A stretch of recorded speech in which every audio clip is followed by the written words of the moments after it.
tem uma palavra que vem de Deus para o seu coração.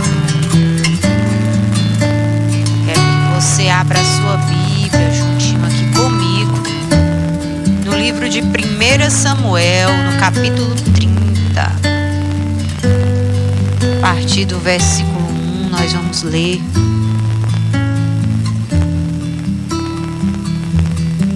Ler a palavra de Deus. Estamos meditando sobre deixando Deus guiar a minha vida, deixando Deus me conduzir. Como é importante nós deixarmos Deus dirigir os nossos passos, entregar o controle nas mãos de Deus, deixar Ele nos dizer o que fazer, como fazer, com quem fazer, com quem não fazer, com quem andar, com quem não andar, por que não dizer o que comer? Deixar Ele mandar na nossa vida, deixar Ele dizer para nós, nos levar até essa vida abundante que Ele tem, essa vida maravilhosa que Ele tem para aqueles que lhe buscam, para aqueles que deixam-se ser conduzidos. Aqui tem um exemplo de Davi. Davi foi um homem que orou muito pedindo para Deus guiar a sua vida. Nós temos aprendido isso no Salmo 23, no Salmo 25, no Salmo 37, que são orações de Davi, aonde ele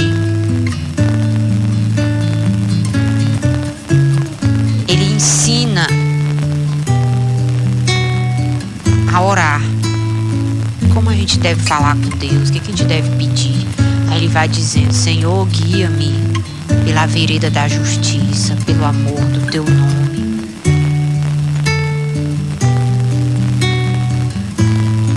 Dirija os meus passos.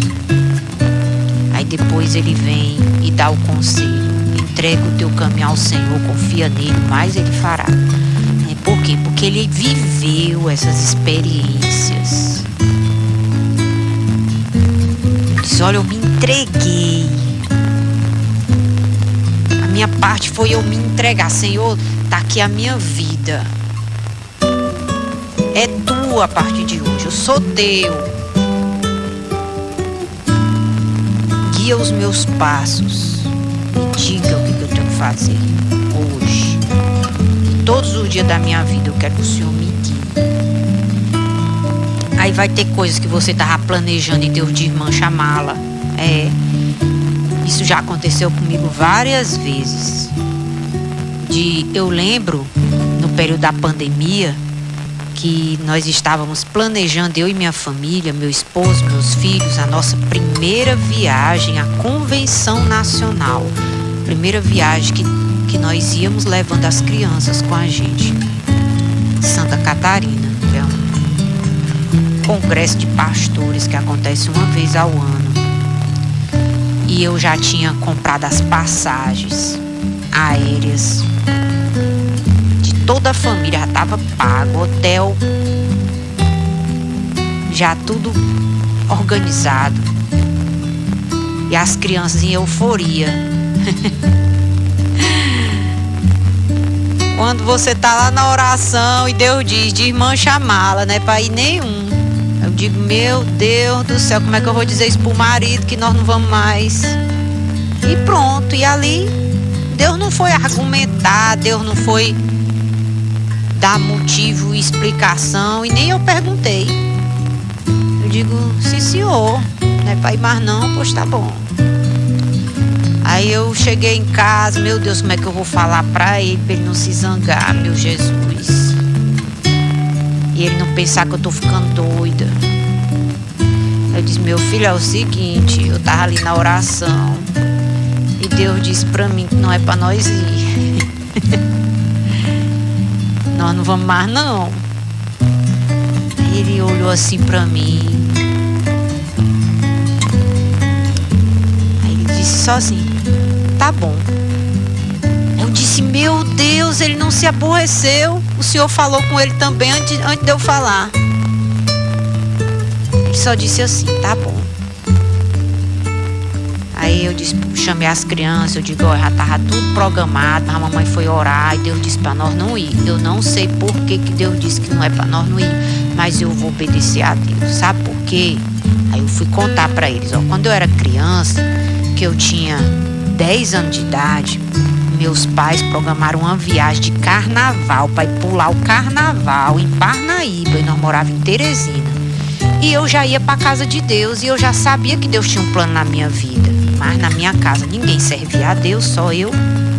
Aí quando foi de madrugada, eu dormi e sonhei que o carro virava 3 vezes e uma voz falava comigo assim, ó: o carro vai virar, mas não vai acontecer nada contigo.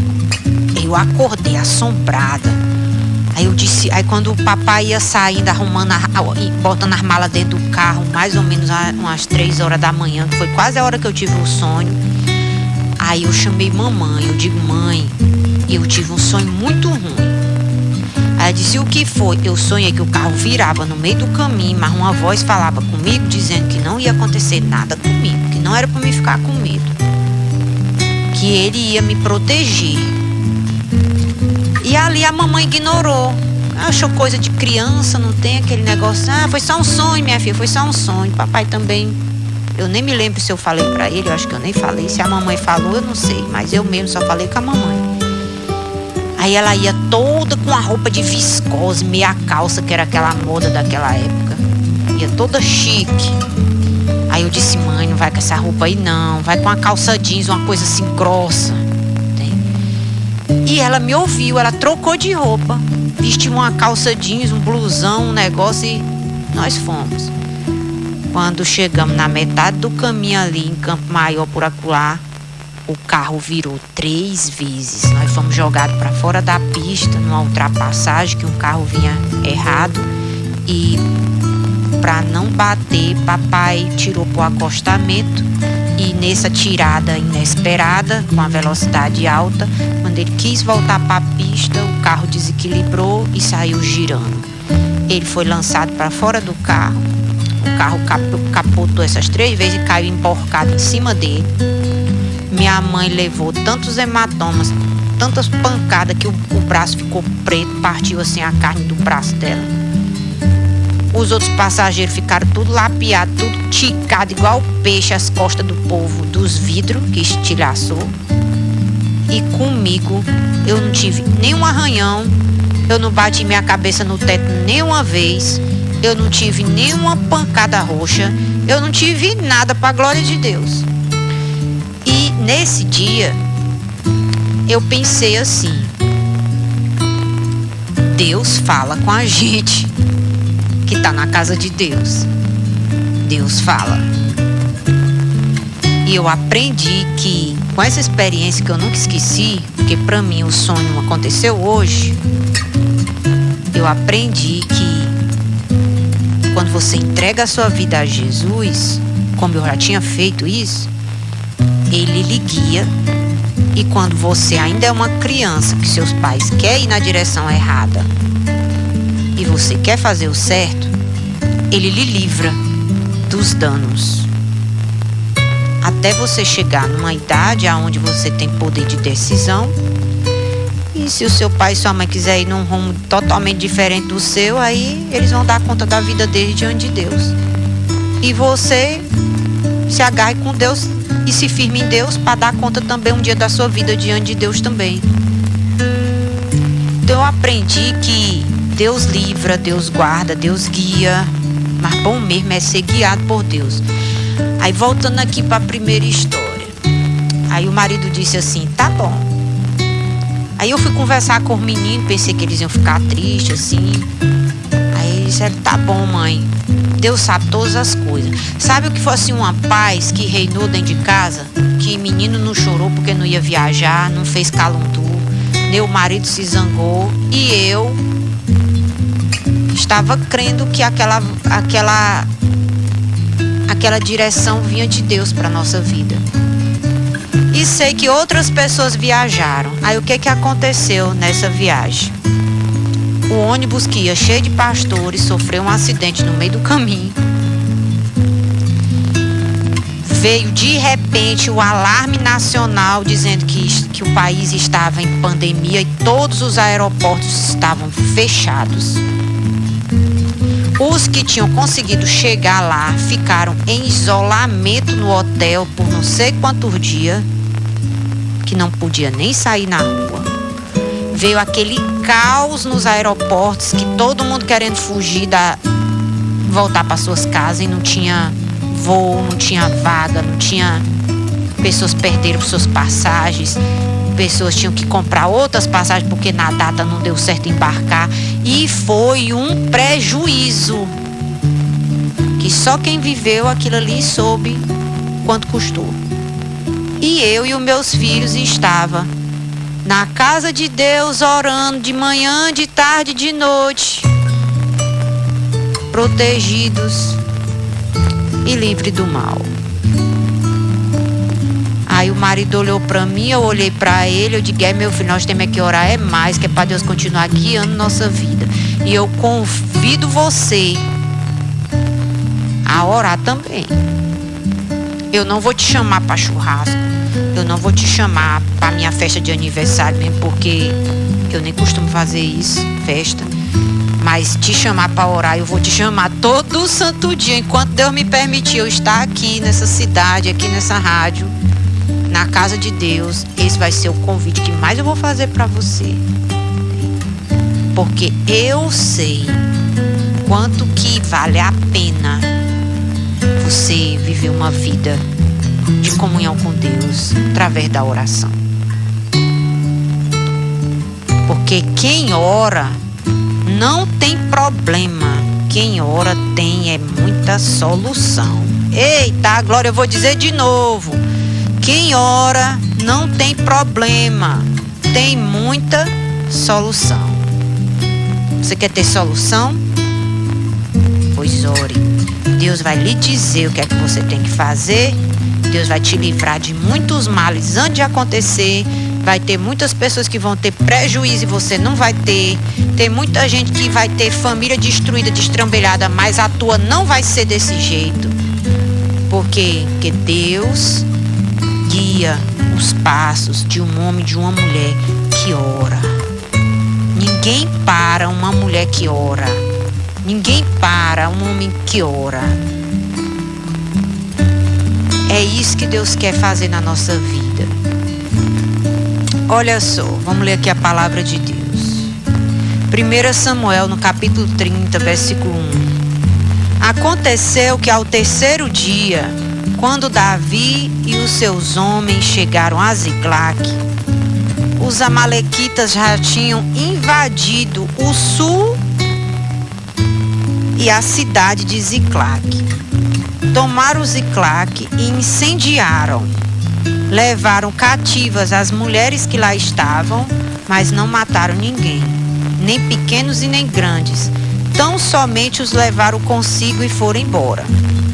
Davi e os seus homens chegaram à cidade e viram que tinha sido queimada e que as suas mulheres, os seus filhos e as suas filhas haviam sido levados cativos.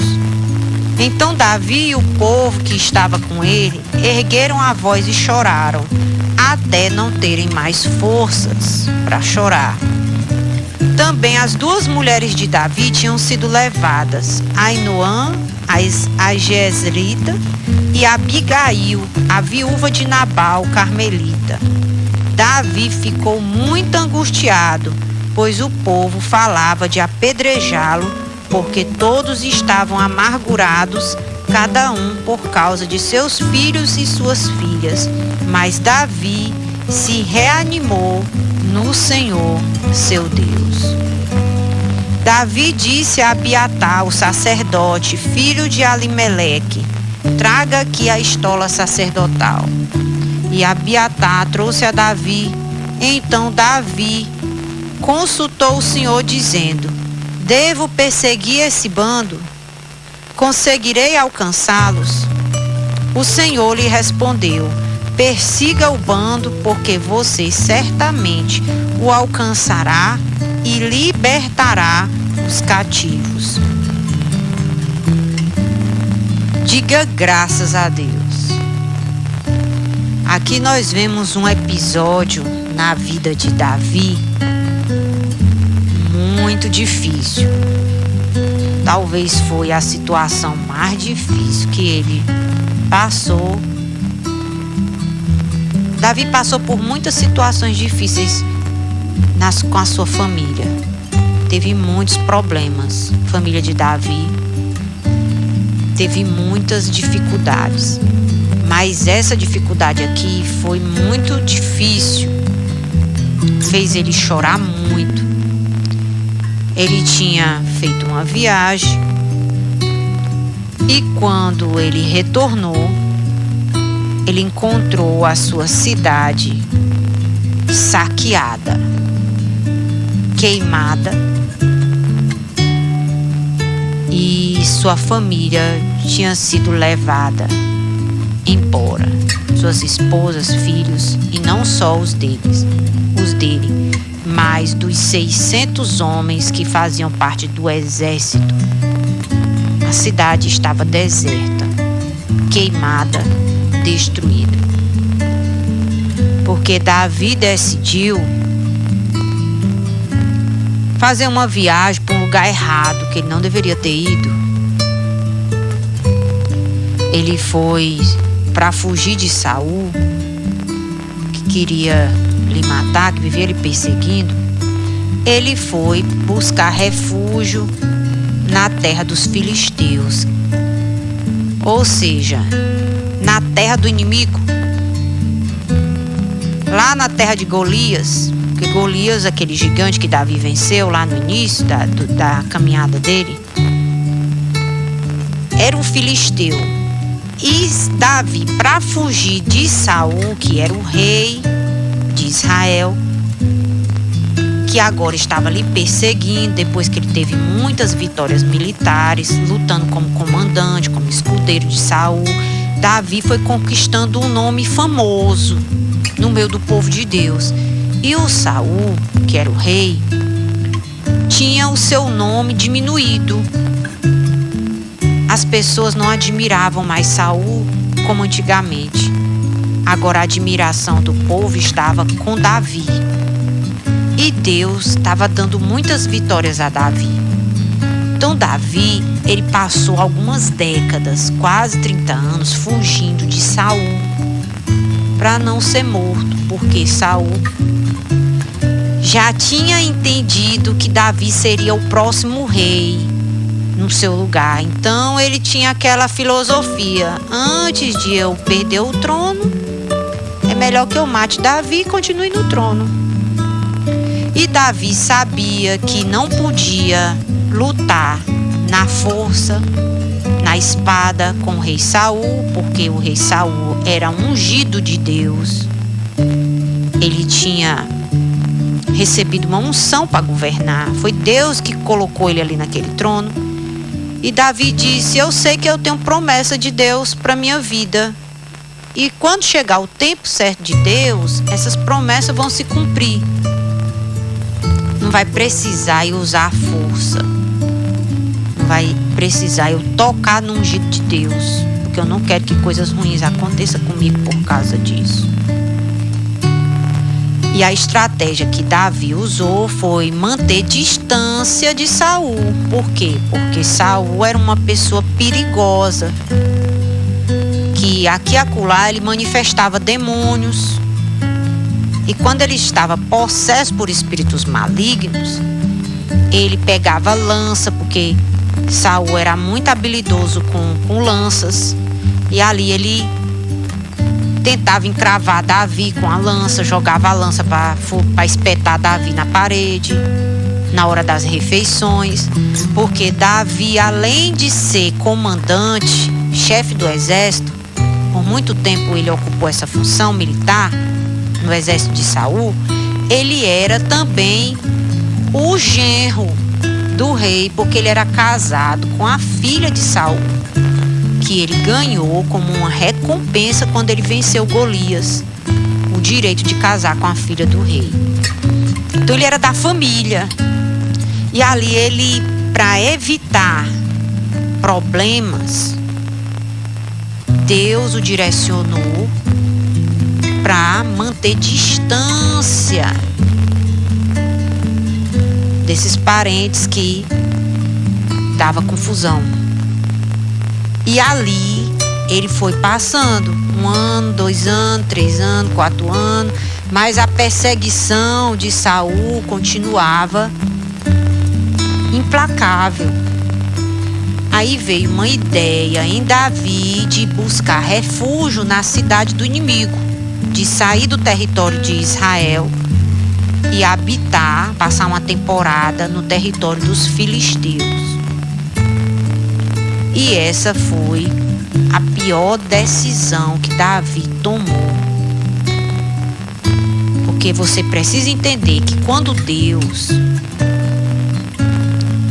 ele direciona os nossos passos, ele nunca vai direcionar os nossos passos para fazer aliança com o inimigo. Porque quando ele foi buscar refúgio na terra do inimigo, era como que ele estivesse dizendo para Deus assim: o inimigo pode me proteger e Deus não. Sendo que Deus estava sempre livrando a Davi, como ele me livrou dentro daquele carro que ia virando, não deixar que nada acontecesse comigo. Pois é, quando você está no centro da vontade de Deus, ou quando você está obedecendo aquilo que Deus fala com você, Deus vai lhe livrar. Deus vai encontrar um jeito de lhe livrar sem você precisar fazer alianças erradas com pessoas erradas, com pessoas que vão numa direção totalmente diferente da que Deus quer para a sua vida.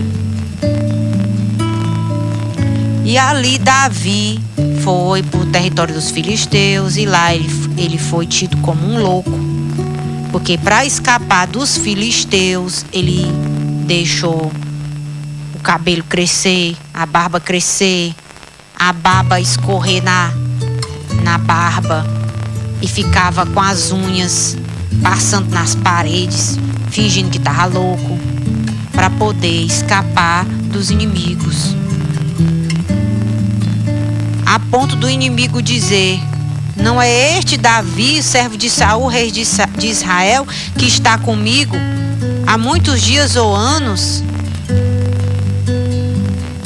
Parecia um louco, agindo como um louco, mas o inimigo sabia que ele era aquele que tinha vencido Golias. Mas naquela fase que ele estava vivendo, estava parecendo como alguém que estava fora de si. Então, tanto que ele se rebaixou. Porque quando você quer conduzir sua própria vida, ao invés de você, a sua caminhada ser crescente, subindo, é decrescente, é regredindo, é descendo.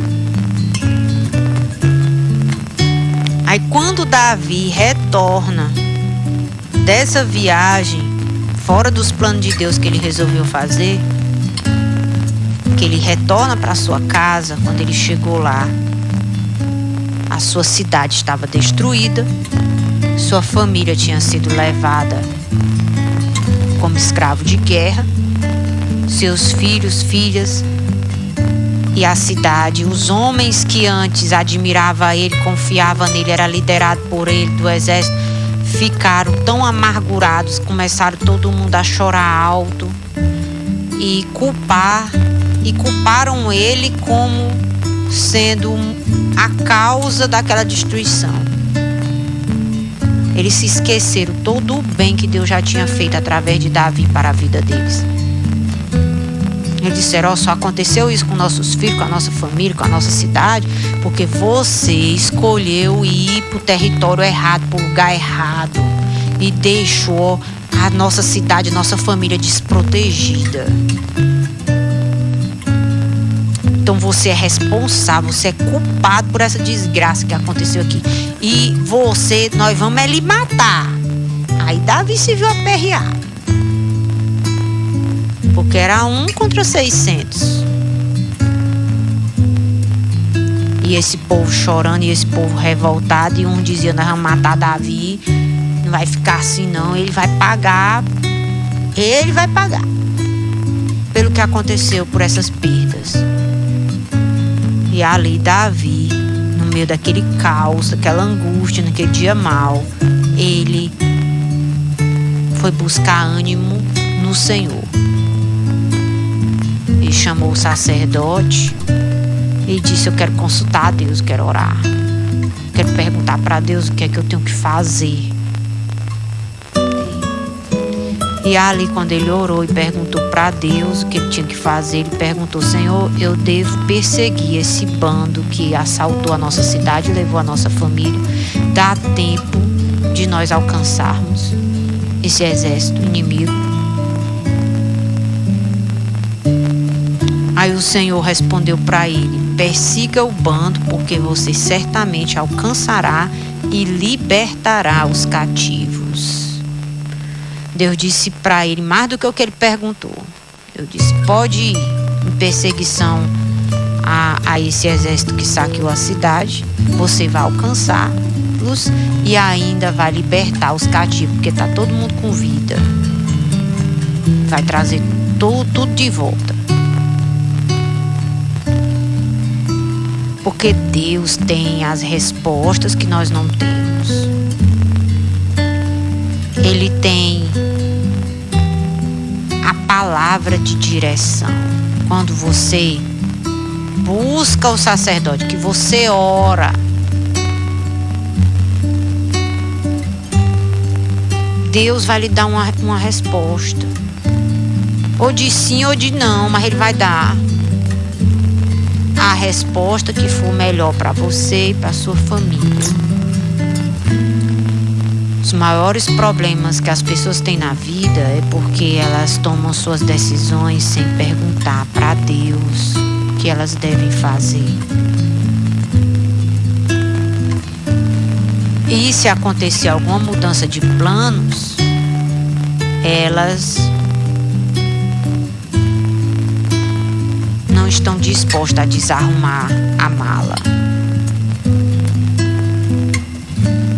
Quem manda na minha vida é eu faço o que eu quiser da minha vida, eu não devo satisfação para ninguém. Sabe, geralmente essas pessoas, elas falam essas frases. Aí não é de admirar que você tem muitos problemas. Então nós temos que começar a pensar do jeito como agrada a Deus. Jesus ensinou as pessoas a dizer assim: se você quer ir fazer uma viagem, não diga eu vou para tal lugar. Diga assim: Senhor, se o Senhor permitir que eu vá,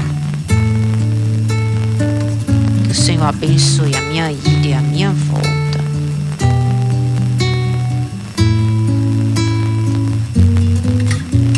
E se você estiver indo numa direção que faltar paz no seu coração, começar a dar confusão, não tem? Quando você diz eu vou para tal lugar e começou a dar confusão, o marido ficou com raiva e deu confusão e a esposa brigou, não tem? É bom você rever essa direção que você está querendo ir na sua vida. Porque tem coisas, amado, que não vale a pena, sabe? Não vale a pena. Uma das coisas que não vale a pena é a gente perder a paz que vem de Deus na nossa mente. Não vale a pena você perder a paz. Não vale a pena você perder o seu lar, a sua família. Não vale a pena. Você tem que saber o que é mais importante. que é prioridade. Se você toma decisões que dia por dia só confusão dentro da sua casa, se você não começar a buscar a direção de Deus, e a direção de Deus é um caminho de paz, você pode perder a sua família, seu casamento, porque ninguém aguenta viver numa casa onde é briga todo santo dia. É um querendo ir pro bar, o outro querendo ir para a casa de Deus. Aí aquele que vai pro bar briga com aquele que está indo para a casa de Deus. E se você é o que está indo para a casa de Deus, não brigue. Não brigue. Não brigue com quem está indo para outra direção. Não brigue. O que você deve fazer? Ore. Ore por essa pessoa. Sabe por quê? Porque um dia você estava desse mesmo jeito aí. Você também estava numa direção contrária e sabe quem foi que mudou a tua rota? Foi Deus, através de pessoas que oraram por você. E Deus colocou essas pessoas no teu caminho, que te convidou para dar meia volta e ir na direção que agrada a Deus. E aí Deus, pela sua misericórdia, te arrancou daquele lugar de destruição que você ia com seus próprios pés. Então todas as pessoas, elas precisam ter alguém na sua vida que ore por elas. E os pastores, eles têm essa missão de orar pelas pessoas. Deus nos confiou essa missão de orar, pedir a Deus, para Deus nos livrar, para Deus abençoar, para Deus conduzir, para Deus dar vitória naquela jornada que a pessoa precisa ir. Davi podia ter entrado subido um monte e o povo atrás dele com pedra na mão para apedrejar ele, que a Bíblia diz aqui que os homens dele iam matar ele de pedrada. Aí onde foi que ele foi achar ânimo? Foi bater atrás do sacerdote dele, do pastor dele. Disse: estou precisando consultar o Senhor, vamos orar aqui. O dia hoje está pesado. Preciso de uma direção. E ali Deus falou, naquele momento de oração, que estava ele e o pastor dele, o sacerdote dele. Deus deu a direção. Persiga o bando, porque certamente você alcançará e vai libertar os cativos. E se você for continuar lendo esse texto, você vai ver lá na frente que Davi, ele perseguiu o bando, venceu os inimigos e ainda ficou com todo o despojo. Trouxe de volta as coisas que tinham sido roubadas e ainda as coisas que o inimigo tinha de outras guerras por onde o inimigo tinha andado roubando também, ficou tudo para Davi, porque o inimigo foi vencido. E quando o inimigo era vencido, aquilo que estava de posse do inimigo era devolvido, era dado para o vencedor. Que é isso que Deus faz, Ele dá vitória para a gente, Ele nos dá o crescimento, Ele nos prospera quando você busca a direção de Deus antes de você fazer as coisas. Então, em nome de Jesus, não diga que a sua vida é sua, que você faz do jeito que você quiser. Pode ser que o pastor, a pastora nem saiba, nem seja um coach ou sei lá o que mais, que você talvez sentaria para ouvir por meia hora, uma hora. Mas eu quero lhe dizer, são poucas pessoas que têm o privilégio de ouvir a voz de Deus. Muitas que estão me ouvindo agora nunca nem ouviram a voz de Deus. E eu lhe digo, eu já ouvi a voz de Deus muitas vezes falando no meu coração. E é essa voz maravilhosa que me trouxe até aqui. Que Ele fala. Ele não é de gesso, de pau, de madeira, de ferro, de barro, que tá com a boca colada, não. Ele fala. E são poucas as pessoas que tem coragem de dizer assim: Deus falou comigo, como Davi está dizendo aqui. O Senhor falou comigo. Ele disse que é para mim ir, que eu vou alcançar, que eu vou libertar. O Senhor falou comigo. São poucos os que têm esse privilégio. Porque para ouvir a voz de Deus, primeiro você tem que se entregar. Se entregar para Ele. Deixar Ele guiar a sua vida. Deixar Ele desarrumar suas malas quantas vezes Ele quiser desarrumar. Talvez você estava planejando: eu vou ser isso, eu vou ser aquilo, eu vou fazer isso. Aí Deus diz: tu não vai ser nem isso, nem vai fazer aquilo. Tu vai fazer isso bem daqui que eu tô querendo, que eu planejei antes de você nascer. É isso aqui que você vai ser, é isso aqui que você vai fazer. E eu vou te abençoar, e eu vou te prosperar, e eu vou te sustentar, e eu vou te livrar, e eu vou te proteger. Eu vou ser contigo. E tu vai ter minha presença. Por onde tu for, eu vou contigo. E tu vai comigo. Eita, glória! É bom demais. É bom demais ter Deus na nossa vida. Desfrutar da presença de Deus. Ouvir a voz linda de Deus. É bom demais. Você precisa conhecer esse Deus maravilhoso. Pastor, o que é que eu tenho que fazer para conhecer a Deus? Vai na casa dele. Começa a ouvir a palavra dele. Ele vai começar a falar contigo.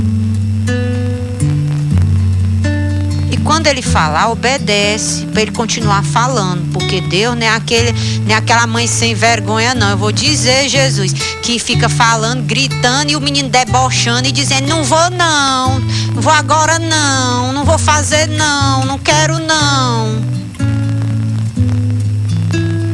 Porque Deus tem o que fazer. E é muita coisa que Ele faz. Ele fala, se você não quiser ouvir não, Ele vai falar com outro bem ele que quer. E eu quero, meu Deus, pode continuar falando comigo, que eu quero. Eu quero ouvir a voz de Deus.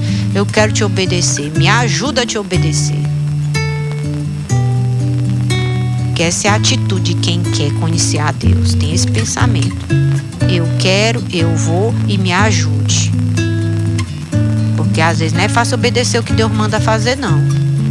Mas quando você ora, Deus te ajuda. Amém? Deus te ajuda e vai nos ajudar.